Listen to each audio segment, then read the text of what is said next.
Ce rituel, Pauline Ouedraogo le pratique tous les matins avant de se rendre à son salon de coiffure. Quand je me réveille chaque matin, je prie. Et je prie pour ma fille, là, à cause de ma fille. Je demande à Dieu de la donner bonne intelligence, qu'elle lui protège. Et je regarde les photos avant de partir au travail. Parce que quand elle était avec moi le matin, si on se réveille, on prie ensemble. En effet, depuis la rentrée scolaire, elle a inscrit sa fille Aurélie, 6 ans, dans une école primaire dirigée par des religieuses, loin d'elle, à Léo, une ville située à plus de 160 km de Ouagadougou. Bon, je vois que je suis seule à l'éduquer.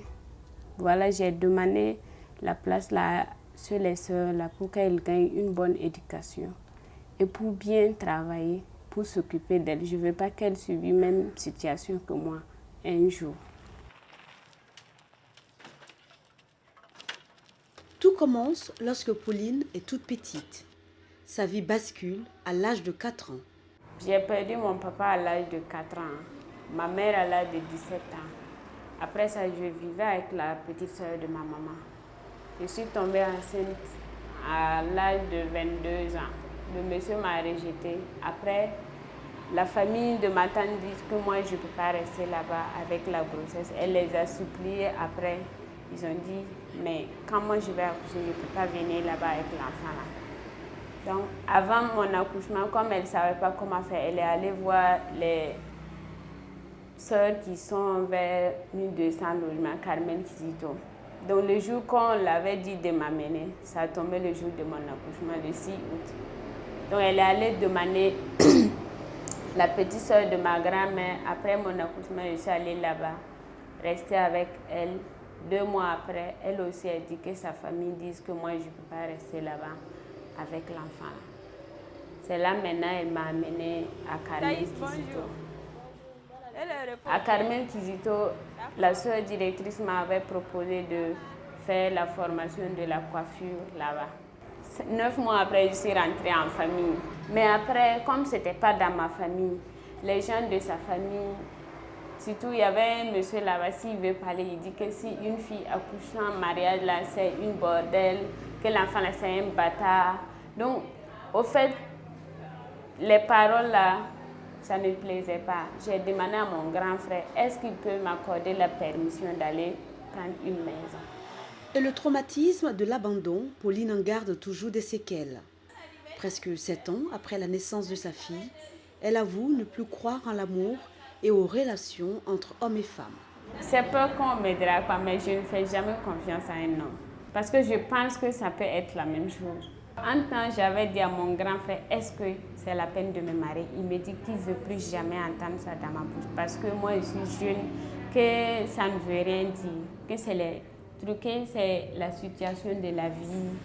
Après de longues années de souffrance et de solitude, aujourd'hui, Pauline tente de se reconstruire. Il me plaît d'être coiffeuse parce que après la situation que j'ai vécue là, on m'a inscrit dans une école de formation de la coiffure. De ma première année jusqu'à ma deuxième année, j'ai été la première de mon école. Le travail me permet de faire beaucoup de choses dans ma vie. Par exemple, je prends charge de moi-même, de ma fille. J'ai ouvert un compte même pour ma fille. Chaque fin du mois, je dépose 10 000 pour elle. Donc, je suis fière de travailler. Et cette fierté, la jeune femme la doit en partie à l'association Carmen Kizito, un refuge pour filles-mères en détresse. Et c'est tout naturellement qu'elle retourne ce jour dans la maison qui lui a redonné de l'espoir 7 ans plus tôt. Les retrouvailles sont chaleureuses et chargées d'émotions. Yeah. Ah, toi t'es disponible. C'est ton petit comme ça. Non, c'est pas mon enfant. Hey. Ah, ton enfant est où? Elle est à l'école. Elle est à l'école.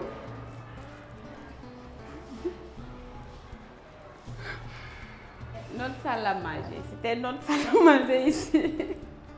Et puis on descendait souvent à 19h. Et c'est les samedis, on a le droit de suivre la télévision. On valait au nombre de 15 filles-mères qui étaient là. Parce que toute la couloir était occupée. Ça me fait plaisir de voir cette semble la vie parce que les parents ont commencé à comprendre Que c'est pas parce que la fille est enceinte que tu dois la mettre à la porte. Oui. Dès l'arrivée de la fille, nous prenons contact avec les parents pour essayer de les sensibiliser, de ne plus mettre les filles dans la rue. Ça ne résout pas le problème. Et il faut essayer de les comprendre et de les amener petit à petit à prendre conscience elles-mêmes de la situation.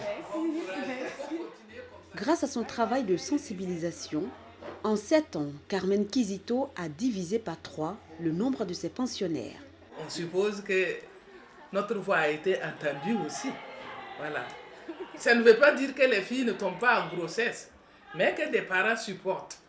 Compte tenu de ce qu'on leur explique, on essaie de leur inculquer cela, d'être des parents qui savent supporter.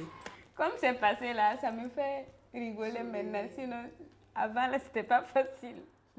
Je demande aux parents qui n'ont pas encore compris de chercher de faire parce que c'est pas du tout facile avec les filles là.